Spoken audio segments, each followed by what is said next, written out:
Hello প্রিয় বন্ধুরা, কেমন আছো? আশা করি সকলেই ভালো আছো। আবারও চলে আসলাম নতুন একটি গল্প নিয়ে। গল্পটি শেষ পর্যন্ত শুনলে তোমাদের দাঁড়িয়ে যাবে। অঝোর ধারায় বৃষ্টির নামে কল কল করে নিচে পড়ছে। বৃষ্টির সাথে মানুষের অনেক মহব্বত আছে, একটি আকর্ষণ আছে।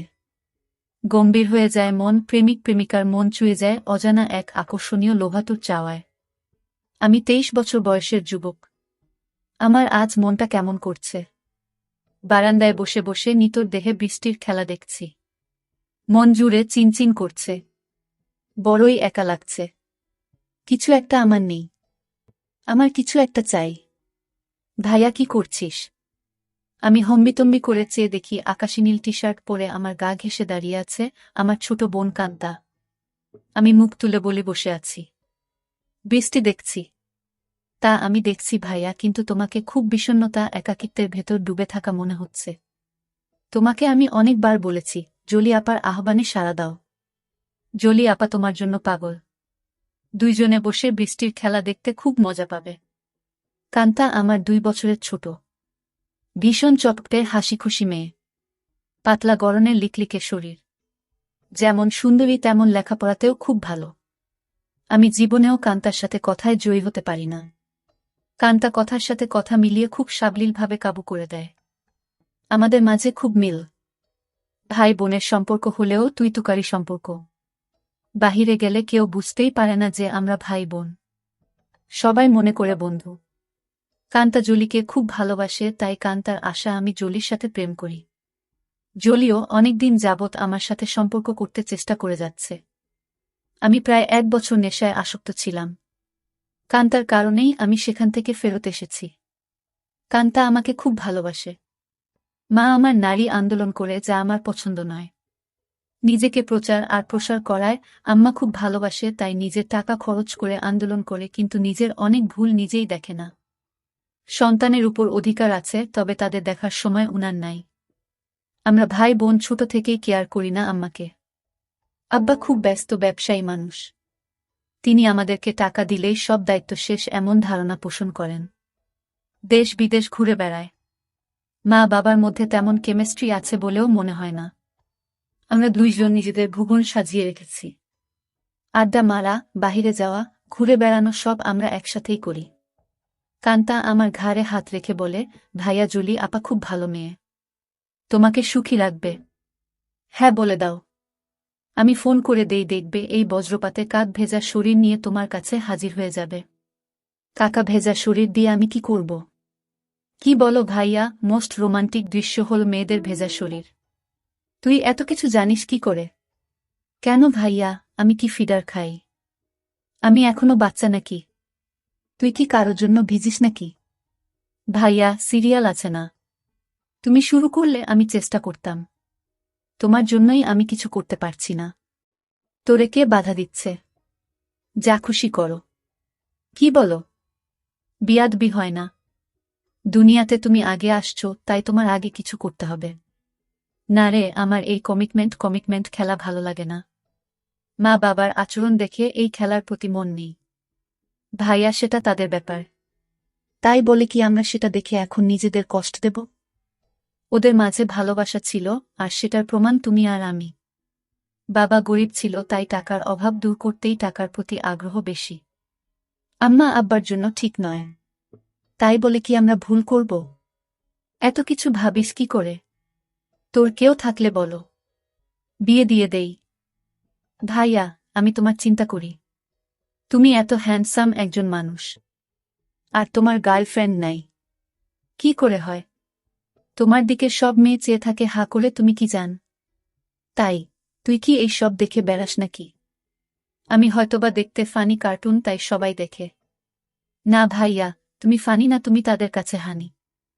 ওরা তোমায় দেখে দেখে গিলে খায়। যা কি বলছিস? ভাইয়া, তুমি আসলেই খুব হ্যান্ডসাম, কিন্তু সেই ফিগারটাকে কাজে লাগাচ্ছ না। ইচ্ছা করলে অনেক মজা করতে পারো। কি করে? একটু এফোর্ট দাও, দেখবে প্রতিদিন তুমি বেড ডেটিং করতে পারবে। তুই কি করছিস নাকি এসব? আমি কোথায় পাব? কেউ আমাকে পছন্দ করে না। সবসময় তোমার সাথেই থাকি। অপরিচিত সবাই মনে করে তুমি আমার বয়ফ্রেন্ড। ভাই বোন হলেও তো আমরা ফ্রেন্ডের মতোই চলি। ফ্রেন্ডের মতো, কিন্তু বয়ফ্রেন্ড না ভাইয়া। তবে তুমি আমার ভাইয়া না হলে জোর করে হলেও তোমাকে বয়ফ্রেন্ড বানিয়ে নিতাম। যে কোনো মেয়ে তোমার জন্য পাগল হবে ভাইয়া, বলে আমার পেছন থেকে আমার গলা পেঁচিয়ে ধরে। আমি বাধা না দিয়ে বসে থাকি। আর কান্তা আমার বুকে হাত বুলিয়ে দিয়ে বলছে, জলি আপা তোমার এই সুটাম দেহের পাগল ভাইয়া। হাত বাড়িয়ে দাও, এনজয় করো। কান্তার হাত যেন থামছেই না। আমার শরীরে তৈরি হচ্ছে এক ধরনের কেমিস্ট্রি। চোখ বন্ধ হয়ে আসছে আরামে। আমি হাত ধরে ছাড়ানোর চেষ্টা করে বলি, কিরে তোর কি হয়েছে? তুই কি জলি হয়ে গেছিস নাকি? যেভাবে হাত দিচ্ছিস যেন তুই নিজেই জলি। কেন ভাইয়া, আমাকে কি জলি আপা মনে হচ্ছে? আমি তো জলি আপারও মতো না। কে বলছে? তুই অনেক সুন্দরী। কে আছে তোর মতো এত সুন্দর? আমি যদি তোমার বোন না হতাম তুমি কি আমার সাথে প্রেম করতে? অবশ্যই করতাম। তোর মতো রূপবতী রাজকন্যা পাওয়া ভাগ্যের ব্যাপারও। কান্তা চট করে আমার সামনে এসে বসে আমার দুই পায়ের ফাঁকে আমার দিকে চেয়ে থেকে বলে, ধন্যবাদ ভাইয়া, তোমার কাছ থেকে কমপ্লিমেন্ট পেয়ে আমি অনেক খুশি। You deserve a kiss from me. বলেই দিয়ে দেয় আমি কিছু বোঝার আগেই। কি করছিস কান্তা? কেন ভাইয়া, ভালো লাগেনি? ভাই বোনে লিপ টু লিপ দেয় নাকি? কুইক হয়। নো প্রবলেম ভাইয়া, বলে আমার মুখের খুব কাছাকাছি মুখ রেখেই কথা বলছে। সত্যি বলতে কি আমার ভালোই লেগেছে। কান্তা যেমন বুঝে গেছে সেটা তাই চট করে বলে উঠে, ইউ এনজয় ইট ভাইয়া। আমার দিকে চেয়ে বলে, সরি ভাইয়া। উঠে দাঁড়িয়ে রুমে চলে যায়। আমি সেখানে বসে থাকি অনেকক্ষণ। কাজের মেয়ে ডাকে সাড়া দিয়ে খাবার খেতে যাই। কান্তা আজ খাবে না, তাই আমি একাই খেয়ে রুমে গিয়ে ঘুমিয়ে যাই। কান্তার সাথে আমার দেখা হয় না আজ 2 দিন। লজ্জায় আমিও দেখা করার ইচ্ছা করিনি, কিন্তু আজ আমাদের নানিকে দেখতে যাওয়ার কথা এবং খালাতো ভাইয়ের বিয়ের ব্যাপারে আমাদের অনুষ্ঠানের পরিকল্পনা নিয়ে সকল আত্মীয়স্বজন নিয়ে মিটিং আছে সন্ধ্যায় খালার বাসায়। কান্তার মোবাইলে টেক্সট দিয়ে আমাকে জানিয়ে রেখে বলে সে খালার বাসায় চলে যাবে, যেন আমি মিস না করি, কিন্তু নানির বাসায় সে যাবে না। আমি নানির বাসা থেকে খালার বাসায় গিয়ে দেখি সবাই বসে আছে। আমাদের মিটিং শেষ করে রাত 12। একটা হোভার ডেকে বাসায় আসি। প্রায় সবাই গাড়ি নিয়েছিল, কিন্তু কান্তা কারো লিফট নিতে নারাজ। বাসায় এসে যার যার রুমে চলে যাই। আম্মা জানতে চাইল মিটিং কেমন হলো এবং আমরা কি করব। আমরা দুইজনই কালকে বলবো বলে বিদায় নিই। আম্মা শুধু বলল, আগামীকাল আমরা কক্সবাজার যাব, তোরা কি যেতে চাস নাকি? আমি বললাম না। কান্তা জবাব না দিয়ে চলে যায়। আব্বা আম্মা দুপুরের ফ্লাইটে কক্সবাজার চলে গেলে আমি আর কান্তা বাসায় বসে আছি। তখন কান্তা বলে, ভাইয়া চলো আজ আমরা বাহিরে ডিনার করি। আমি রাজি হতেই কান্তা ধন্যবাদ দিয়ে কাজের মেয়েকে বলে, আমরা রাতে খাবো না আজ। তুই ইচ্ছা করলে ছুটি নিতে পারিস। কালকেও আমরা থাকব না। আমাদের আগেই কাজের মেয়ে চলে যায় তার স্বামীর বাসায়। আমরা বিকালে বাহির হই ডিনারের জন্য। কান্তা ইচ্ছা করে খুব সুন্দর একটা ড্রেস পরে। দেখতে খুব সুন্দর লাগছিল। ড্রেস দেখে কেউ বলবে না আমি তার ভাই। ভাইয়ের সাথে ডিনার করতে যাচ্ছে। কান্তার চেয়ে থাকা যেন আমার ভালো লাগছে না। কি যেন সে বলতে চায়। কি যেন লুকিয়ে আছে কান্তার ভেতরে। ভাইয়া তুই আমার প্রতি রেগে আছিস। সেটা কিন্তু একটা ফান ছিল। কেমন করে যেন একটু বেশি হয়ে গেল, তাই না? সরি ভাইয়া, বাদ দে সেই কথা। আমরা তো ভাই বোন, কিন্তু বন্ধু বটে। আমরা ডিনার করে রাত 10টায় আমরা বাসায় চলে আসি। কান্তা ড্রেস চেঞ্জ করে নিচে টিভি দেখতে আসলে দেখে আমি বসে আছি। ভাইয়া চেঞ্জ করে আস, মুভি দেখব। আগামীকাল কয়েকজনকে ডেকে নিয়ে পার্টি দেব। কি বলো? বেশি না, তুই যাকে ইচ্ছা বলে দিস আসতে। আমি রাজি। যেন ওসব জিনিস না আনে। আমি একটা শর্ট পরে নিচে এসে একটা হিন্দি মুভি দেখছি। কান্তাও শর্ট পরা। মা বাবা না থাকলে আমরা প্রায় সময়ই তা পড়ি। অনেকক্ষণ কান্তা কোনো কথাই বলেনি। অন্য সময় মুভি পছন্দ না হলে বা সাউন্ড বেশি কম নিয়ে ঝগড়া করে। আমি প্রথম কথা বলি, কিরে কান্তা কফি খাবি? দাঁড়াও ভাইয়া, আমি বানিয়ে নিয়ে আসি। বলে কিচেনে চলে যায় এবং কেটলিতে পানির সুইচটা দিয়ে অপেক্ষা করে। আমিও গিয়ে পাশে দাঁড়াই আর বলি, তোর মন খারাপ নাকি? কিছু তো বল। না ভাইয়া, আমার সেই ভুলের জন্য খারাপ লাগছে। কি যে বলিস, কি হয়েছে? আমি কিছু মনে করি নাই। ভালোই লেগেছে। ভালোই লেগেছে কথাটা বললাম কারণ কানটা যেন সহজ হয় একটু। তোমার ভালো লেগেছে? তা আমি তখনই বুঝেছিলাম। কফি নিয়ে আমরা সোফায় পাশাপাশি বসে টিভি দেখছি। কান্তা আমার গাড়ে মাথা রেখে বলে, ভাইয়ে তুমি আম্মা আব্বাকে বলে আমাকে বিয়ে দিয়ে দাও। এত তাড়াতাড়ি বিয়ে করতে চাস কেন? আমি, না ভাইয়া, তুমিও করো। আমাদের তো আর লেখাপড়া করে চাকরি করতে হবে না। তাহলে এনজয় করি। কি বলো? দেখলে না তুমি আমার সাথেই কি মজা পাইলে। ভাবি হলে তো আরো পেতে নাকি? কেন? ভাবির কি দুইটা মুখ? আলাদা মজা লাগত। আরে না ভাইয়া, মুখ একটা, জিহবা একটা ছাড়াও মজা লাগার আরো জায়গা আছে। আর সেদিন তুমি আমাকেই ভাবি মনে করে তোমার হাত অন্য জায়গারও খুঁজেছিল। কান্তা আমার কুলে মাথা রেখে বুক চেতিয়ে শুয়ে পড়ে। বলছি, জলি আপাকে কালকে ডাক দাও আর ইচ্ছে মতো হাতাও। অনেক বড় বড় আছে জলি আপারগুলো। আমার এত বড় দরকার নাই। ছোটই ভালো। ছোট ভালো বলে আমার গুলির দিকে কুনজরে দেখছ কেন? কি বলছিস? আমি কুনজরে দেখছি তা তুই কি করে বুঝলি? ভাইয়া আমার মাথার নিচের থেকে সংকেত দিচ্ছে। আমি টের পাচ্ছি বলেই হা হা করে হেসে উঠে বসে আর বলে, ভাইয়া আমি এখন জলি আপাকে ফোন দেই। এই ধূপসি মোটা জলি আমার লাগবে না। তোমার কি আমার মতো শুকনা কাঠ পছন্দ? তবে জলি আপা কিন্তু এক্সপার্ট। শুনেছি খুব আনন্দ দেয়। আমাকে অনেক কিছু শিখিয়েছে বলে আমার চোখে চোখ রেখে কেমন একটা ইশারা দেয়। আর বলে, তুমি কিন্তু আমার বুকে হাত দিয়েছিলে ভাইয়া সেদিন। কি করছিস কান্তা? তোর কি লজ্জা নাই? কান্তা আজব সব কাজ করতে লাগল। আমি বললাম, কান্তা তুই কিন্তু অনেক দূর চলে যাচ্ছিস। ভাইয়া আমি অনেক দূর যাচ্ছি না। ভাইয়া এই মুহূর্তে আমার ভালো লাগছে তোমার জিনিসটা ধরে রাখতে। আর সেটাই সত্য। প্লিজ বাধা দিও না। কান্তা তুই আমার ছোট বোন। খুব আদরের। আমি চাই না সামান্য একটু ভুলের জন্য আমাদের জীবন নষ্ট হোক। ভুলের মাঝে আমরা বেঁচে থাকি। ভাইয়া আমাদের সম্পর্কে ফাটল ধরবে না। কান্তা এইসব তুই শিখলে কোথায়? ভাইয়া বয়স হয়েছে, মুভি দেখি আর আমার কাছে রাবারের একটা আছে। সেটা দিয়ে প্রতিরাত প্র্যাকটিস করি। সব শিক্ষার বড় শিক্ষা হলো সেটা। সব মেয়েদেরই বিয়ের আগে এই শিক্ষা অর্জন করা উচিত। অনেকক্ষণ আমাদের মাঝে কোনো কথা নেই, শুধু একে অপরের শ্বাসরুদ্ধকর মুহূর্তকে এনজয় করি। এত সুখ এত আয়েশ জীবনে পাই নাই। কান্তা আমার কানের কাছে বলে, ধন্যবাদ ভাইয়া। তুমি তো বাজিমাত করে দিয়েছ। আমার খালতো ভাই সোহানের বিয়ে আগামীকাল। আমরা খালাতো মামাতো ভাই বোন 15 জন। আর সোহান সবার বড়। ভাই 10 জন আর বোন 5 জন। এই প্রথম একজন ভাইয়ের বিয়ে। গত বছর সোহানের বোন লিজার বিয়ে হয়েছে। অনেক আনন্দ ফুর্তি করেছি আমরা। কান্তা আর লিজা আমাদের সকল ম্যানেজমেন্টের দায়িত্ব নিয়েছে। খুব ব্যস্ত। আজও সকাল সকাল চলে গেছে। সোহান ভাইয়াদের ছাদে ডিজে পার্টির আয়োজন হবে আজ রাতে। আব্বুর ক্লায়েন্ট ঢাকায় কানাডা থেকে আসছে। তাই সকাল সকাল হোটেল থেকে তাদের নিয়ে ব্রেকফাস্ট করে ফ্যাক্টরি পরিদর্শন করতে হবে।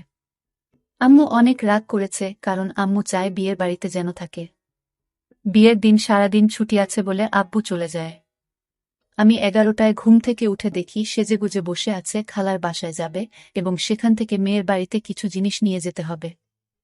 আমাকে দেখেই বলে, কিরে আজ অন্তত একটু তাড়াতাড়ি উঠলে কি হয়? কাজের মেয়েকে না বলে আজ নিজেই নাস্তা দেয় আমাকে।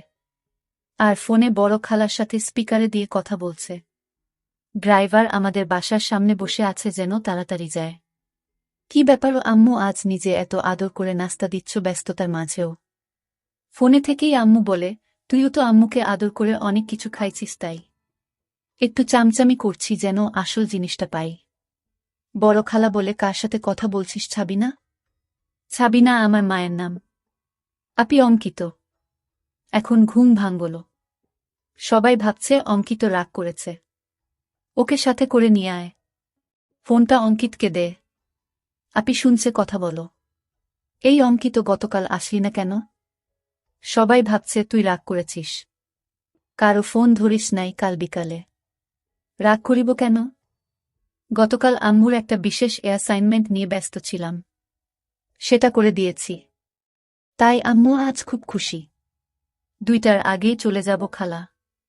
আমার নাস্তা শেষ হতেই আম্মু এসে বলে, এই অঙ্কিত, আমরা আবার কখন করব সেটা ভেবেছিস? এত ব্যস্ত হচ্ছ কেন? এই 3 দিন আমরা খুব ব্যস্ত থাকব। ওমা 3 দিন? ড্রাইভার বাহিরে বসে আছে। এখন যাও, দেখি সময় করে একটা কিছু করে দিব। কাজের মেয়েকে 3 দিন ছুটি দিয়ে আম্মু বলে, যা তোর স্বামীর সাথে এনজয় করো। 2000 টাকাও হাতে দেয়। শান্তা নামের কাজের মেয়েটা আমাদের পরিবারের খুব ভালো সম্পর্ক। আমরা সবাই নিজের মতোই ভালোবাসি। শান্তা বলে, আমি আগামীকাল বড় খালার বাসায় যাব, কথা হয়েছে। আমি খালাকে বলেছি কাজে সহায়তার জন্য। তাহলে তো খুব ভালো। আমাকে না জানিয়ে তোরা সব ঠিক করে ফেলেছিস। খালা আমাকে চিঠি দিয়ে দাওয়াত দিয়েছে। অনেক কাজ আছে না? সোহান ভাইয়া অনেক ভালো মানুষ, তাই উনার বিয়েতে সাহায্য করতেই হবে। ঠিক আছে, যা। বাহিরে ড্রাইভারকে গিয়ে বলো আমার 5 মিনিট লাগবে। তুইও দাঁড়িয়ে থাক, তোকে নামিয়ে দিব। আমাকে আম্মু বলে, অঙ্কিত একটু উপরে আয় তো তাড়াতাড়ি বলে সিঁড়ি দিয়ে চলে যায়। আমি উপরে যেতেই আমার বলে, অঙ্কিত যেতে মন চাইছে না, তোর সাথে এনজয় করতে মন চাইছে। এখন যাও, কথা দিলাম আজ সন্ধ্যায় কিছু একটা করে দিব।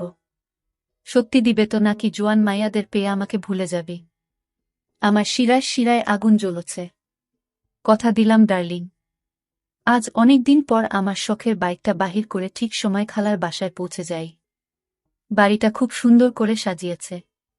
গুলশানে এমন 3 তলা বাড়ি আর সামনে পেছনে বাগানওয়ালা বাড়ি খুব কম। এক পাশের বাবুর্চিখানা বানিয়েছে, সেখানে মিতু আপা দায়িত্বে।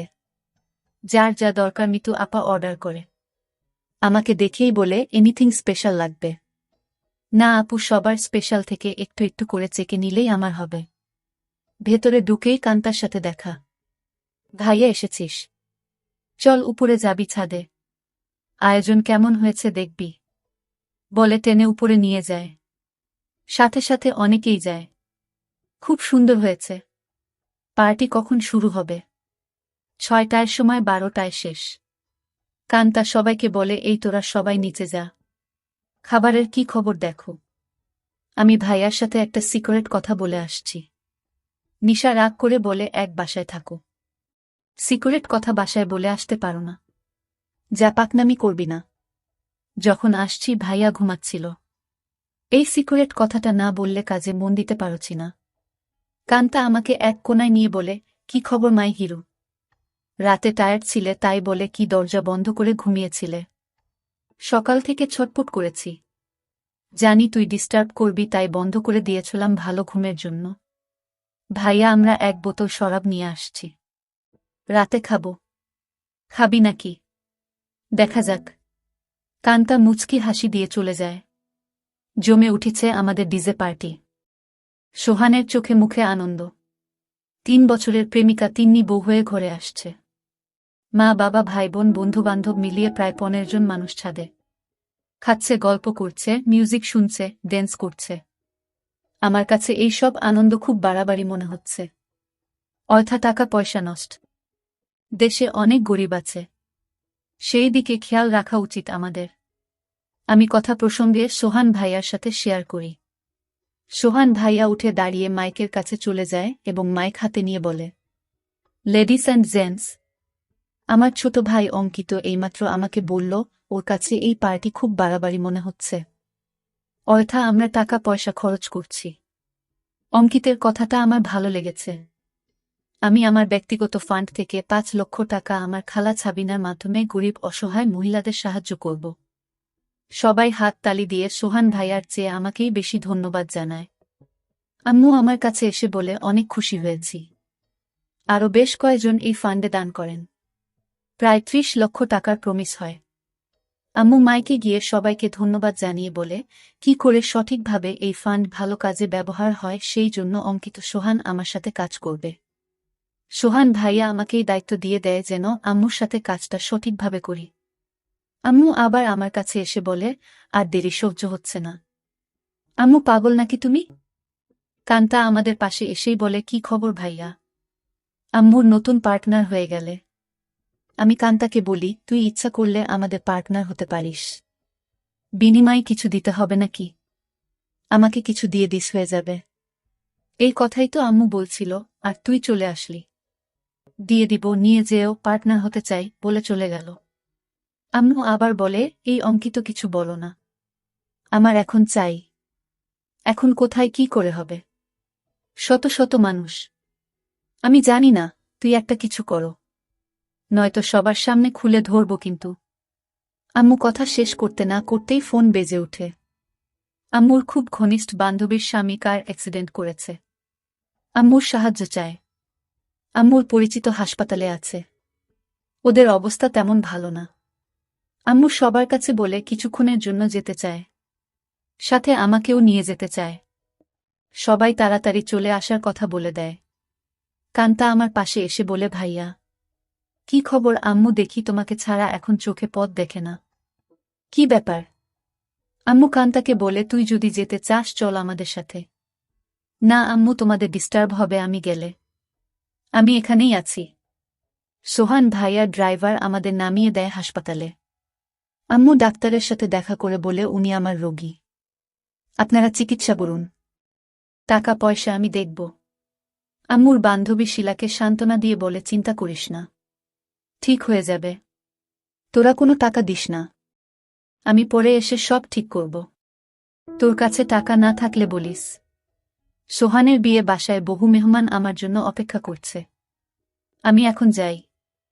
আমরা একটা ট্যাক্সি করে সোজা আমাদের বাসায় চলে আসি। আমার রুমে ঢুকে আম্মু বিছানায় গিয়ে আমাকে বলে, কই তুই আয়, আমাদের হাতে সময় নাই, মাত্র 1 ঘন্টা সময়।